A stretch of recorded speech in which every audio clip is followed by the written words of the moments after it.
Hola a todas y todos. Bueno, un gusto poder acompañarles, al menos a través de este medio, en el Congreso de FONAPER de este año. Y bueno, me solicitaron poder compartir algunas ideas con respecto al tema de la religión y espacio público, el cual es sin duda muy amplio, pero que realmente, como sabemos, es un tema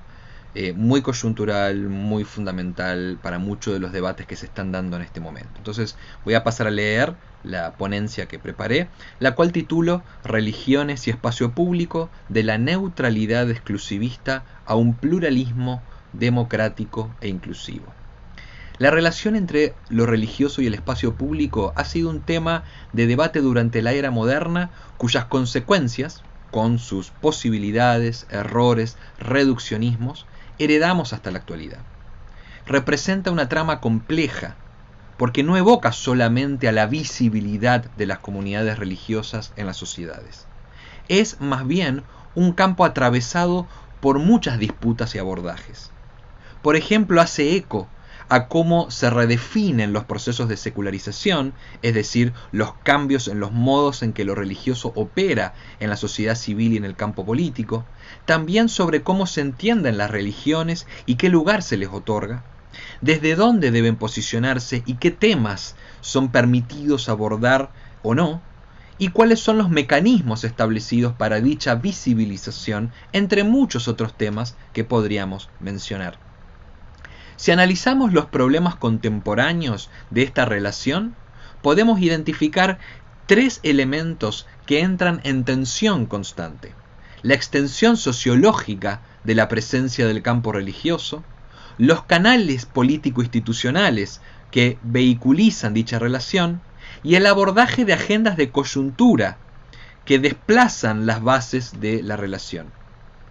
Hablo de tensiones, ya que estos tres campos presentan dificultades constitutivas que a su vez obstaculizan mejores relaciones entre los procesos de cambio histórico. Por ejemplo, las herramientas político-jurídicas con las que contamos para abordar el tema religioso, como pueden ser las leyes de libertad religiosa, instancias de diálogo religioso convocadas por el Estado, políticas públicas interreligiosas, entre otras, no dan cuenta de la complejidad y amplitud sociológica de la presencia religiosa actual.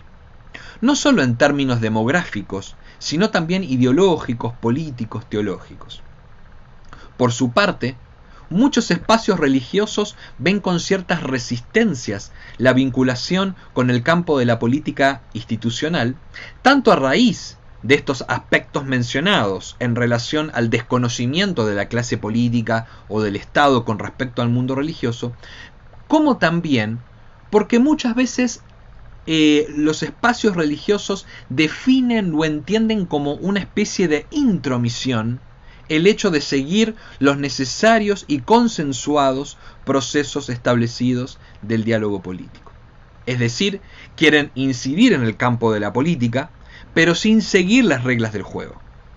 Finalmente, este cortocircuito conlleva que muchos de los debates públicos coyunturales, donde las religiones participan, no cuenten con los cauces propicios, poniéndose en evidencia, tanto de una parte como de otra, las luchas de poder sobre la que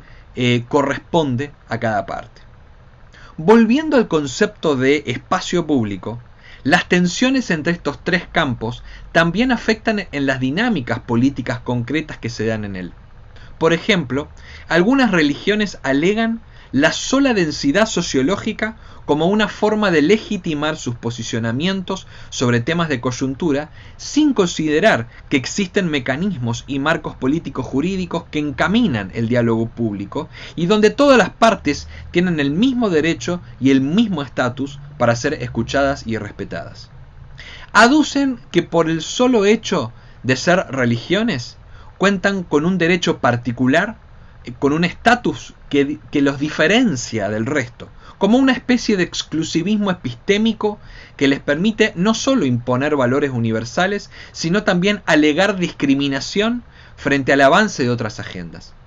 Esto es lo que denomino como la pretensión de exclusivismo sociopolítico de la religión. Pareciera que las religiones cuentan con reglas propias para su manejo en el espacio público, no solo evadiendo el respeto a esas reglas, sino también creyéndose en un estatus de legitimidad que se diferencia y en algunos aspectos incluso creen superar el lugar de las expresiones sociales, de otras expresiones sociales, como organizaciones de sociedad civil. Ahora bien, como mencionaba, estos problemas no surgen solamente a raíz de estas pretensiones de exclusivismo sociológico de algunos sectores religiosos, sino también por las falencias, las limitaciones presentes en los propios mecanismos jurídicos y en las concepciones políticas promovidas por la modernidad que dan lugar a esta identificación exclusivista y a un deficiente abordaje del tema religioso. Es decir, el paso, por ejemplo, de sectores neoconservadores, no se debe solamente al camino propio que se abren estos sectores movilizándose a través de redes sociales o a través de movilizaciones institucionales, sino también gracias a estas rendijas, a estas aperturas que se abren desde los conceptos de la modernidad en torno a lo religioso. Por un lado, podemos destacar la falta de marco jurídico sobre libertad religiosa desde una mirada plural, o incluso la falta de un régimen de laicidad real que impide que los grupos cristianos conservadores intervengan de forma monopólica, como lo vemos en muchos países de la región. Pero por otro lado, también debemos subrayar el hecho de que existen ciertos conceptos políticos que hemos heredado de la modernidad con respecto a la relación con lo religioso, los cuales, antes que ayudar, colaboran aún más en estas situaciones de injusticia y de monopolio. Me refiero a los sentidos de secularización, de laicidad, de libertad religiosa, e incluso al mismo concepto de religión heredado de la modernidad. Por ejemplo, ¿en qué medida el sentido de neutralidad del Estado, donde se ha confundido la no confesionalidad estatal con la exclusión del mundo religioso como posible voz legítima en el debate público, ha contribuido a limitar un debate para confrontar las miradas conservadoras y a la vez canalizar una pluralidad religiosa como asunto público que sirva para disputar sentido al monopolio de ciertas voces religiosas particulares, especialmente cristianas conservadoras, que finalmente terminan operando en el espacio público e interviniendo en el Estado? Por supuesto que debe haber una separación entre Iglesia y Estado, pero la noción de neutralidad ha llevado a una especie de engaño donde lo religioso ha quedado relegado a lo privado, mientras que los sectores religiosos hegemónicos cooptan el tratamiento público de lo religioso. En este sentido, el Estado no debe dar atención a una voz exclusiva, pero no puede ser neutral con el tema religioso en sí, y debe abordarlo desde la noción de pluralidad. Por otro lado, ¿acaso la noción de libertad en su sentido liberal clásico y su correlato como libertad religiosa, partiendo de esta histórica división entre lo privado y lo público, no ha servido también de plataforma para que ciertas voces religiosas defiendan agendas políticas restrictivas e incluso se opongan al desarrollo de otros derechos en nombre de la vulneración de la libertad religiosa? Otra vez, vemos cómo un sentido esencialista, individualista e instrumental de la libertad privada opera en contra de un espacio público plural, promoviendo la libertad religiosa como un derecho excluyente. En otras palabras, las dificultades que encontramos en la relación religión y espacio público nacen de una doble vía: de los propios problemas en el modo en que el campo religioso se vincula con lo social, así como de las limitaciones que nacen de los conceptos modernos occidentales que encuadran la teoría política y jurídica contemporánea, tanto a nivel local como internacional, con relación a lo religioso. Por ello necesitamos un trabajo también en doble vía: una reconceptualización del campo religioso y de sus agentes, instituciones, configuración interna, dinámicas y procesos, así como de los conceptos políticos básicos que operan en la intervención, de la intervención pública: democracia, Estado, laicidad, libertades en general, etc. De aquí, una de mis preocupaciones se focaliza en la necesidad de desmantelar ciertas concepciones naturalizadas, especialmente de esta relación. Hay muchas maneras de poder encararlo. Una de las vías es el cuestionamiento a la noción de secularización o laicidad, pero considero que existen muchos trabajos al respecto. Como complementación y en diálogo con estos abordajes, me gustaría más bien desarrollarlo desde una mirada que amplíe el sentido de lo público, lo que nos puede servir como un camino para introducir también otros modos de comprender el campo religioso. Por eso, en primer lugar, me gustaría hablar de lo público en la encrucijada de la crisis moderna. La noción de lo público ha sido ampliamente discutida, especialmente por el impacto de la globalización.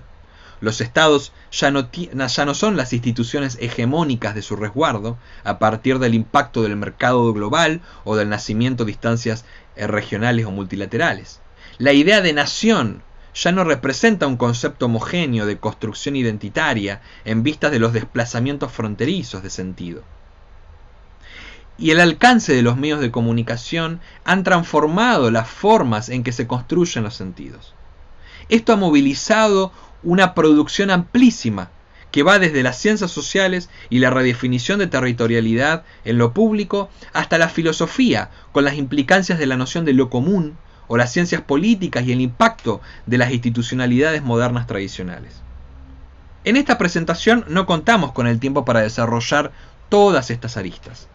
Sin embargo, nos concentraremos en dos ejes que nos sirvan para el debate en torno al campo religioso: cómo se compone lo público y cómo se opera en él. Su composición tiene que ver con la redefinición estricta del locus de lo público, mientras que su operativización se relaciona con las dinámicas políticas que se establecen para el movimiento y el relacionamiento de los agentes que lo componen. La politóloga Nora Rabotnikov sugiere que existen tres sentidos de lo público: lo común general frente a lo individual particular, lo público frente a lo oculto y lo cerrado frente a lo abierto.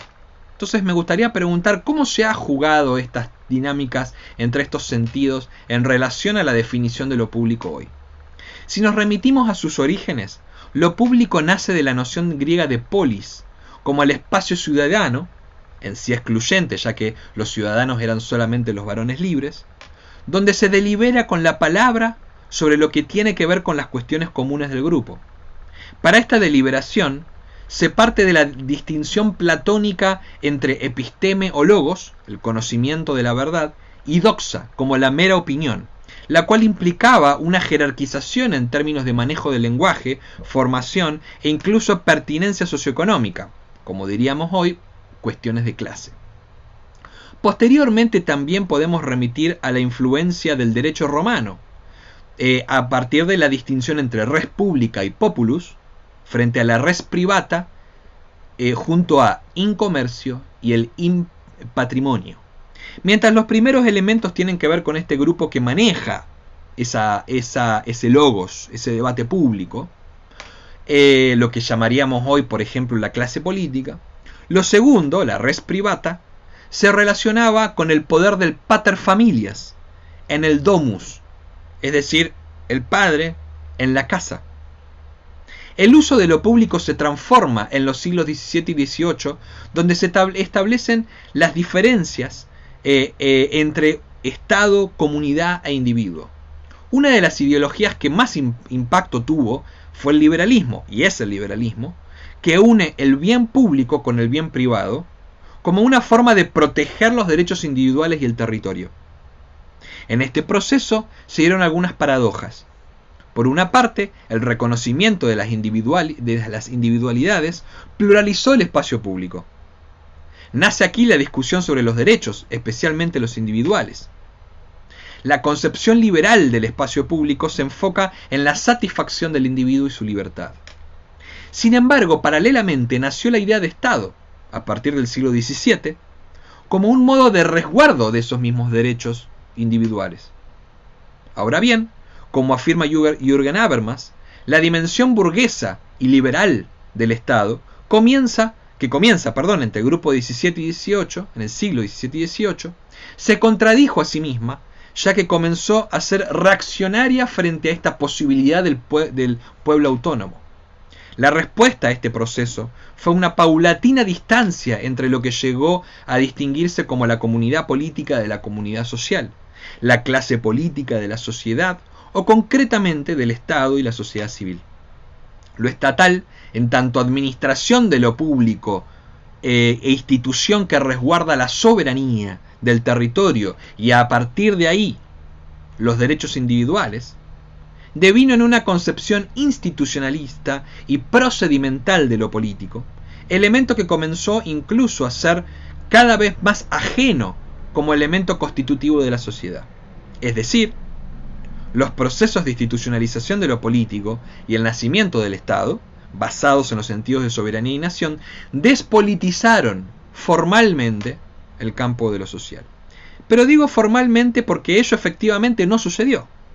La sociedad en general nunca perdió su dimensión política y nunca dejó que ella sea cooptada o por el Estado o por grupos hegemónicos. Es precisamente esta tensión casi constitutiva del espacio público moderno lo que puso en jaque en las últimas décadas, a través de lo que muchas y muchos destacan sobre el desplazamiento hacia la sociedad civil que hemos visto en estas últimas décadas.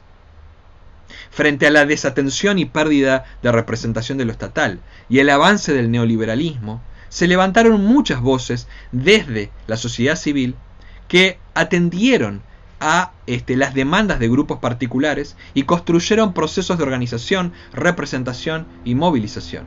Este escenario estableció un contexto paradójico entre, por un lado, una mayor distancia entre las instituciones políticas tradicionales y los reclamos sociales, y por otro, una dispersión en la efectividad política concreta de todos estos grupos que por momentos no encuentran cauces de transformación concreta institucional. Por ello, Nora Rabotnikov habla de la necesidad de buscar un núcleo cívico entre la fragmentación social de la sociedad civil, y la cuestión identitaria y la imposición del Estado o de cualquier otra visión englobante. Y aquí la cito. Se subraya así la posibilidad de consenso frente a la fragmentación, la visibilidad y la transparencia frente al secreto y la negación privada, la actuación y la participación ciudadana frente al monopolio decisional, el énfasis en lo general frente a la eclosión de los intereses particulares y la posibilidad de expresar una cierta racionalidad social frente al decisionismo que nada de la nada vale. En otras palabras, la construcción de lo público durante la modernidad ha promovido una serie de dicotomías, maniqueísmos y reconfiguraciones nunca resueltos, o mejor dicho, resueltos convenientemente para los sectores hegemónicos distanciados del sentido de pueblo. Es así como surgen los siguientes péndulos que hoy enmarcan el espacio público, como el espacio de tensión entre epistemologías legítimas de participación, el logos, la razón, la pertenencia nacional, la ciencia, y otras ilegítimas o en segundo nivel, la doxa, las creencias religiosas, lo subjetivo, el cuerpo, el arte, como un espacio de diferenciación entre elementos que responden a campos de pertenencias particulares, como las cuestiones públicas, las normas, las leyes, las instituciones, y las cuestiones privadas, la moral, la casa, las creencias individuales, la sexualidad, la raza. Como espacio también de disputa entre actores centrales que manejan ese logos, la clase política, el Estado, los hombres, los varones, y las marginales que parten desde la doxa, las mujeres y las niñeces, los grupos de sociedad civil, etc. Un último elemento que quiero destacar de este desarrollo moderno en la construcción de lo público es cómo intervino el proceso de secularización como aspecto fundamental. Recordemos que la secularización plantea que la sociedad no responde a una jerarquización que comienza en Dios y es mediada por la Iglesia, sino que está compuesta por muchos elementos, siendo lo religioso uno más. De hecho, la secularización apeló en su momento al hecho de que lo religioso poco a poco podría ir perdiendo su valor y su podio. Ahora bien, este proceso de secularización responde a dos elementos sumamente importantes y paradójicos, que son importantes para comprender algunos aspectos en la actualidad. Primero, como afirman algunas lecturas decoloniales, la secularización de lo sociopolítico y cultural devino en una clasificación social de la otredad no occidental moderna y blanca. A través del proceso de secularización se profundizaron las distinciones entre progreso y retraso, razón y subjetividad, ciencia y magia, entre otras dicotomías que en realidad representan procesos de diferenciación sobre lo que es legítimamente aceptado como parte de lo público en el marco de la colonialidad. El segundo elemento importante es que a pesar del nacimiento de la neutralidad estatal y de lo público y la división con la Iglesia, de todas formas, en esta Europa post-Westfalia 1648, recordemos que ese es un hecho que se reconoce como el nacimiento de la noción de Estado y de soberanía a través de las tratados de las fuerzas europeas luego de las guerras religiosas, preponderó, sin embargo, una jurisprudencia cristiana que posteriormente devino en el derecho internacional. En otros términos, estos dos elementos nos muestran en realidad que el proceso de secularización es en realidad un proceso de purificación, jerarquización y cristianización solapada de lo público, donde las nociones cristianocéntricas se mantuvieron intactas, ahora sin ese nombre, sino a través de los nombres de la ley natural o la filosofía natural tomista. Hay otras tensiones y dicotomías que entran en juego: la libertad frente a lo colectivo, lo individual frente a lo común, lo particular frente a lo universal, la verdad frente a las verdades particulares, entre muchos elementos. Estas tensiones y problemáticas abren muchas preguntas, tanto de análisis como de proyección de lo público. ¿Cómo hacer que lo público sea una instancia de representación, visibilización e intercambio entre la pluralidad de expresiones que la componen? ¿De qué manera se pueden reconfigurar los procesos de institucionalización para que no sean instrumentalizados por los grupos de poder? De aquí la importancia de hablar de lo público como el espacio de construcción de un común democrático. Lo público se compone de lo común, es decir, esos marcos demarcaciones, como demandas o consensos a partir de nuestra diferencialidad,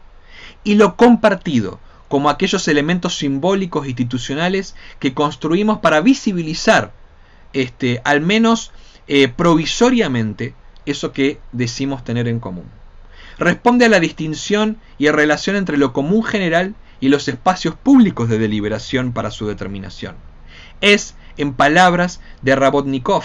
pensar el espacio público como espacio común y espacio de aparición, o en otros términos, entre una comprensión procedimental y una fenomenológica de lo público. Hablar de lo público como común es una demanda de sentido, frente a las promesas que percibimos de significantes abstractos como el mercado, la nación, incluso lo religioso. Pero como afirma Jorge Alemán, la noción de lo común incluso supera la dicotomía entre lo privado y lo público, como aquello que no se deja capturar ni por las identidades ni por las formas políticas concretas. Por eso destacar lo público como el espacio donde debatimos qué tenemos en común es reconocer varias cosas: que lo público es constitutivamente plural, que implica un espacio de diálogo, aunque muchas veces sea conflictivo, y que tiene que haber reglas, no sobre lo que determinemos, sino sobre el proceso de diálogo y de intercambio en el espacio público. Por esta razón, el debate por lo común siempre va ligado a la democracia. Parafraseando a Daniel Innerarity, la democracia siempre complica el espacio público. Lo mantiene como un elemento abierto y no clausurado. Y cito aquí sus palabras: por su propia naturaleza, la democracia es un generador de contingencia. politizar, democratizar, implica siempre complicar ciertas cosas que antes estaban decididas por tradición, cuestionar la autoridad establecida, ampliar el campo de lo políticamente discutible. En suma, multiplicar las posibilidades. La incapacidad de vivir la democracia tiene que ver con el pánico a esta complicación, que deviene del conflicto de vivir en la diferencia. Dicho pánico acota el espacio público como un espacio que pretende legitimar universalidades. Lo común implica que lo público no es una esencia ni un modelo, sino una apuesta de búsqueda colectiva. Como dice Jean-Luc Ferry, debemos superar este modelo del consenso liberal hacia desde una noción abstracta y neutral de lo público, a la de un consenso por confrontación, entendiendo que la construcción de lo público es siempre una disputa por la igualdad, una igualdad que siempre es un horizonte, nunca es una forma dada de por sí. Como dicen Christian Laval y Pierre Dardot, y cito, lo común debe ser pensado como una coactividad, no como una copertenencia, copropiedad o coposesión. Y aquí permítanme pasar al segundo punto, donde me gustaría hablar de las religiones y lo público entre la cooptación, instrumentalización y posibilidades. Esta frase de Laval y Dardot son un gran desafío a la hora de pensar las religiones. ¿Cómo podemos aportar al espacio público desde una coactividad con otros actores en torno a las demandas y representaciones comunes, sin que las religiones y creencias pretendan esencializar una noción homogeneizante de lo público? Antes de responder a eso, primero me gustaría simplemente puntualizar algunos elementos en torno a lo desarrollado sobre las transformaciones del espacio público y su impacto de lo religioso. En primer lugar, la distinción entre lo público y lo privado, donde lo religioso quedó dentro de la res privata, demarcó la acción política de lo religioso como guardiana de la casa, controlada por el pater, es decir, siendo una bandera de la visión patriarcal de la realidad desde una moral conservadora. En segundo lugar, la distinción entre logos y doxa como dos formas de abordar lo público, donde la primera posee una verdad absoluta y es la forma permitida. También dio lugar a que los sectores cristianos conservadores se resguarden bajo el concepto de ciencia de las verdades naturales como los modos correctos de actuar y definir lo público desde una noción aideológica tanto de la moral como de lo religioso. En tercer lugar, desde el proceso de secularización y su matriz cristianocéntrica de estratificación y neutralización de lo social, las religiones hegemónicas, especialmente la cristiana, deviene en una especie de pilar de los orígenes, de lo puro, de la verdad,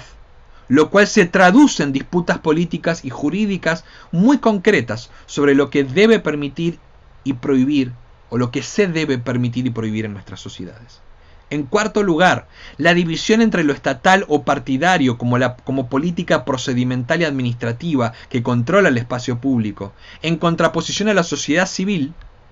llevó a que los sectores religiosos conservadores asuman una visión política constantiniana y piramidal, jerárquica, fortaleciendo mayormente acciones de incidencia desde lo jurídico en relación con gobiernos y la diplomacia internacional antes que la acción desde la sociedad civil. Y en quinto lugar, la globalización del espacio público latinoamericano también da cuenta de una reconfiguración de la incidencia religiosa neoconservadora que ahora actúa a través de redes regionales y en instancias multilaterales y no solo en lo local o nacional. Aquí nuevamente entran los dos temas planteados en un inicio. Primero identificamos un problema en la propia definición de lo religioso y sus correlatos discursivos y teológicos que plantean que lo sagrado y las creencias implican de por sí un pensamiento homogéneo y metafísico, además de responder a una neutralización y naturalización de las dinámicas públicas. Esta operación hermenéutica incide tanto en las propias pretensiones de grupos religiosos como también en los modos en que los actores sociales interpelan y comprenden las religiones y espiritualidades. La pregunta es, ¿cómo aporta una definición más amplia de lo religioso a nuevas vías de su relación con el espacio público? En otras palabras, podremos decir que el propio proceso moderno de secularización y la jerarquización del espacio público que relega el campo de las creencias al ámbito de lo privado, otorgó a lo religioso una pretensión, o mejor dicho, esta pretensión de exclusividad sociológica que mencioné al inicio, al esencializar sus fronteras. Dicho en otros términos, la separación del elemento religioso de otros aspectos sociales finalmente jugó en contra al desconectarlo, al menos simbólica y discursivamente, de instancias plurales de diálogo junto a otros actores, con el propósito justamente de disputar esta pretensión de exclusividad religiosa. Por eso hoy lo religioso es un elemento fácilmente instrumentalizable.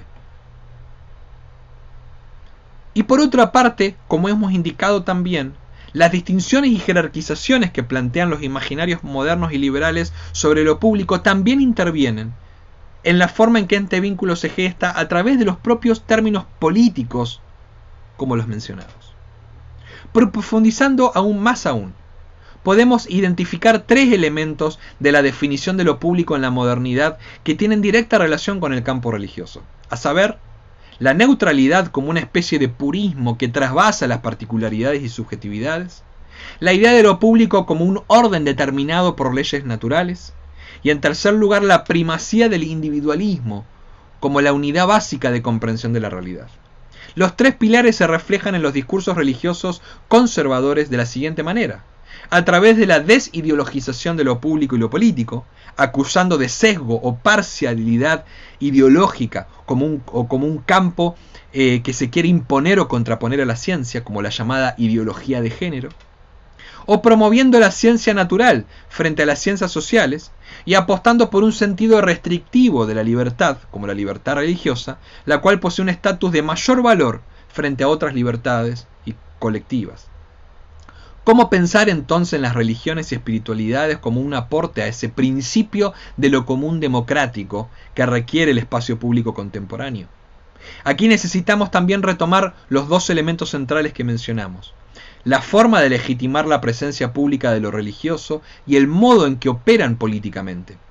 Hoy la discusión no es si la religión debe estar o no debe estar en lo público, porque está en el espacio público. El debate es cómo opera en el espacio público. Las visiones secularistas de la modernidad que intentaban purificar el espacio público de lo religioso no solo fracasaron como proyección, sino que incluso facilitaron grandes dificultades para que hoy podamos desentrañarnos de visiones neoconservadoras hegemónicas que operativas en lo público. El no plantear una visión que asuma el lugar de las creencias en el marco de la pluralidad constitutiva de lo social permitió que fueran las voces monopólicas y ligadas a los grupos de poder los que tomen el manejo, en lugar de ubicar a las religiones y espiritualidades en un marco de debate más amplio con leyes que canalizan el debate en sociedad civil. Al no ser incluidas las religiones, les hemos dejado excluidas para que sean las religiones hegemónicas las que terminen determinando su modo de vincularse con lo público. Jean-Luc Ferry plantea que una conversión de las religiones a un uso público de su propia razón supone la interiorización de los principios de una sociedad abierta. Asumir esta apertura es precisamente apostar por un diálogo plural más allá de las particularidades, es decir, reconocer la dimensión política desde su singularidad, pero asumiendo un lugar público que aporte a un proceso de intercambio democrático en torno a lo común, y no desde un lugar de exclusivismo impositivo. Esto significa que las religiones requieren y necesitan reenfocar su participación en el espacio público desde los siguientes elementos. En primer lugar, deben asumir su estatus de parcialidad, no exclusividad, a partir de asumir el pluralismo interno que las compone, como un elemento constitutivo tanto de su dinámica política como de su aporte al espacio público. En segundo lugar, deben redefinir su estatus constitutivo como identidad religiosa más allá de los elementos que fueron heredados desde su circunscripción en la dimensión privada. Es decir, necesitamos desprender a lo religioso como un campo enfocado en temas solamente morales, en el resguardo de la sexualidad, entre otros elementos, y hablar de lo religioso como identidad, como elemento cultural, como campo simbólico, como ética. En este sentido, creo que incluso los discursos políticos liberales mantienen esa división y dan lugar a esta reapropiación moralista de grupos religiosos. En tercer lugar, las configuraciones religiosas deben comprenderse fuera de un lugar de exclusividad y ser entendidas desde las mismas dinámicas de las organizaciones de sociedad civil. Las religiones son parte de la sociedad civil y por ende deben respetar los mecanismos de diálogo dispuestos en dichos espacios. Para finalizar, me parece central que en el marco de nuestros procesos de formación básica y superior, enfocados en la promoción de la cuestión religiosa en clave plural, intercultural y democrática, es fundamental abordar estas redefiniciones. Vemos que el desafío no solo reside en cómo enseñamos sobre lo religioso en tanto campo específico, sino en cómo dicha dinámica se vincula con las nociones civiles y políticas básicas en nuestros espacios de formación. Podemos construir y promover un concepto muy novedoso de lo religioso, pero ello puede ser ineficaz en términos sociopolíticos si no va acompañado y de la mano de una redefinición desde otros campos del saber y desde la misma política. Más aún, como advertimos, la falta de cuestionamiento de los conceptos políticos heredados de la modernidad puede dar lugar a abordajes estereotipantes y monopólicos de lo religioso. Quiero agradecer este espacio y quedo abierto, obviamente, si hay preguntas, comentarios, para que puedan dejarlo en redes sociales, como también enviármelas por mail, el cual pueden compartir en el marco del evento. Muchas gracias.